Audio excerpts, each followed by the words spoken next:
I know how you don't like Midori, so. How do you know that? You don't like Midori? No, I like her, right? I'm kidding. I was just joking, but that's the one that popped up. No, she's great. I love Midori.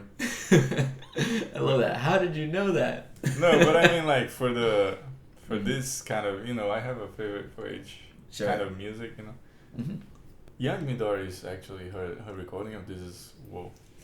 Like, usually Spotify Actually, let's play Midori. finds like the most popular one.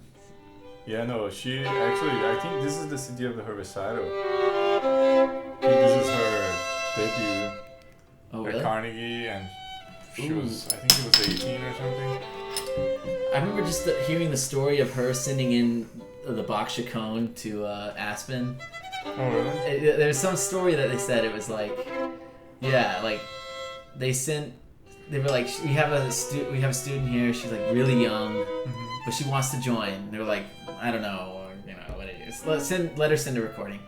And it was like all the judges were there like listening to it, and they were like in tears by the end of it. Like it was so gorgeous. Like the Chaconne, it was like. I believe that. Yeah, she's a special one. She's a great teacher too. I have seen some of her master classes, and she knows so much about the violin. She has so many tips to give. Yeah, like I do like her Bach a lot. Like I don't think I've heard her Bach. It's very smooth, like kind of like flows in such like graceful way. Sounds nice. Yeah. Sounds nice. Yeah. So you were playing this? I did play this for my senior recital. Oh wow. Yeah. It wasn't that great, but I made it through. I'm imagining this is your sound coming out. Imagine. Oh man, I wish. No, yeah, that was definitely. It was just a challenge I wanted to give myself because it had so many things that I wasn't aware of the violin. Mm-hmm. So just Yeah. trying it out, and my teacher was gracious enough to just support me. Mm-hmm. It was good. So I was revisiting, and when I was revisiting it during the pandemic, I was like, oh, I was glad I did that back then because now it feels something that is not so unfamiliar is familiar to me. Like I know how it goes, and I can do most of this stuff. I tried that during like going back to things during the pandemic. I like that as well. Like that. It is a very interesting experience to do that like years after.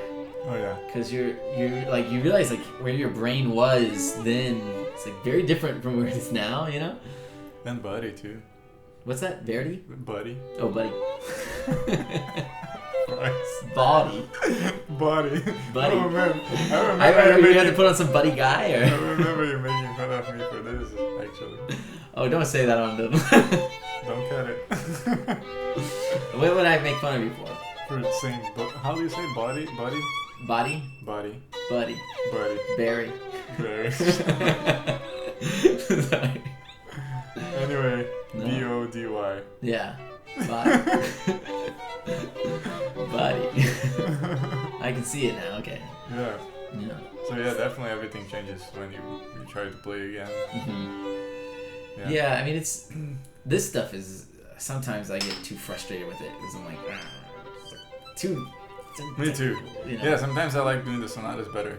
Especially when you have so much time, because I feel like sonata repertoire is just an infinity of things you can do with ideas and phrasing and all of those, articulation. This one, not so much because it's just can you nail it or not? Yeah, you're trying to make it and you gotta show the phrase. But with sonatas, you have the freedom of so many ideas you can apply to it. It's super cool. Yeah, I've been working on that Prokofiev sonata, like the first, I think it's the D major. D major? Yeah. The solo one. Is that the one? No, that's the one with piano. I'm talking about the one with the solo. Oh. It's actually pretty easy. Like it's not too bad. Yeah. Nice one. Aaron got it for me for Christmas. I was like, well, sweet. But that's a great sonata. Yeah. I had wanted to do that recital that I didn't do. It was one of the Bach sonatas, one of the Isai sonatas. We were talking about this a and while then back. The Prokofiev sonatas, and then the Bartok sonata, but it never came true. One day it will. You should do it, man. I want to. Well, you and I have talked about this. Like, I love those. There's something so crazy about those Bach sonatas. Like, well, I mean, it's most every violinist, like, knows that. I mean, about all Bach music. Really, yeah. Yeah, it's pretty. He did a good job. He did a pretty good job. No, it's very well written, architectural-wise. It's very well thought. And do you think a computer will ever be able to write something like that? Computer? Mm-hmm. Everyone's talking about AI and all this stuff. I know. I don't know much. I'm ignorant on that topic, but I find it like if a computer can analyze all of Bach's compositions, the computer can probably do something similar to it, right? Yeah, I guess so. I wonder about that metaphysical thing again. Like, can it really get there? You know? Yeah. I don't know the answer for that, but yeah, well, that's hopefully not. Then pretty soon we will have no meaning being a human. Just be AI everywhere. Well, dude, for a while I remember that was one of my rationales for doing music. I was like, look, all these other jobs are going to be taken by computers, but I feel like music, violin might be one of the last ones. I think so, maybe. You know? So I was like, well, I'll just do that. Like, but now I'm like, well, I'll probably figure it out. Like a robot that can play violin. Yeah. No, but it's not the same. No. I don't think they would. And I don't think people would want to watch. And maybe for like a second they'll be like, oh, a robot playing violin, but then people wouldn't want to watch it, but other computers might. Oh man. And the other computers might be like, we don't give a shit about humans anymore. We're gonna listen to my buddy play Bach. Take you out. They're gonna take you out. Yeah, well, that's what they're doing, man. They're coming for your job. I know that's like I need to inform myself better on AI. That's a new hot subject these days. I hate to say the C word, but China. China. That's if you want the best AI, that's where you should go. Oh, really? Well, I don't know. I think technically the U.S. is beating China AI, but it's hard to say though because you can never really tell. Yeah. But we don't want to. They're probably honestly the same level, just But I mean, if it comes to help our lives, I'm all down for it, Yeah, I think they need controls on it though, because I don't want a whole Terminator situation happening. That's what I'd like to avoid, Yeah, that's right. Yeah, man, this is scary. It's scary to me. I'm too. It wanted to join the conversation. I know. Say hi, man. Yeah. He's like, hey, I'm still here. Yeah. Who knows what's gonna happen? Maybe we won't even be here anymore. Maybe not.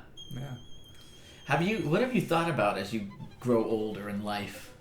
Do you have any of you I'm gonna get deep here? Yeah, I was like, whoa, where is this going? Okay. Yeah. Keep going. What is the question? Well, I mean, have you felt have you noticed a change in just the reality around you, in terms of what you believe or what you think about how you view definitely. everything and Oh, for sure, man.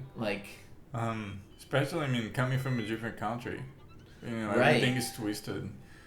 At some point, it gets scary sometimes because you just also not belonging anywhere because everything is random and different. It's like I definitely don't belong here sometimes, and I'm like, this is not where I want to be. This is not what this is not me. But also going back home, it's not me. It's changed so much, and definitely. Yeah. Everything's twisted in my mind. That's a crazy one. The idea of who am I? These days. That's a weird one. I think about sometimes too. I'm like, well, I remember memories from when I was a kid. I remember thinking of myself as happy and fun. And then sometimes I'm like, wow, why am I thinking so deeply about Why are you so grumpy now? Yeah, it's what happened? What happened to the good little fun kid? Yeah, definitely, man. Life is just built that way, Mm-hmm. You have to we kind of expect it, and we kind of have to. Otherwise, what do you do? Yeah. Yeah, but I was talking to my roommate the other day about that. Who was it? We were talking about somebody. Oh, Dali. You know, Dali. We're talking, how do you get to this kind of genius, you know, where you create all those things that nobody was thinking about, and you paint that way, and you do sculptures. And my friend was just saying, he's like, you just are 5 years old, you never grow up.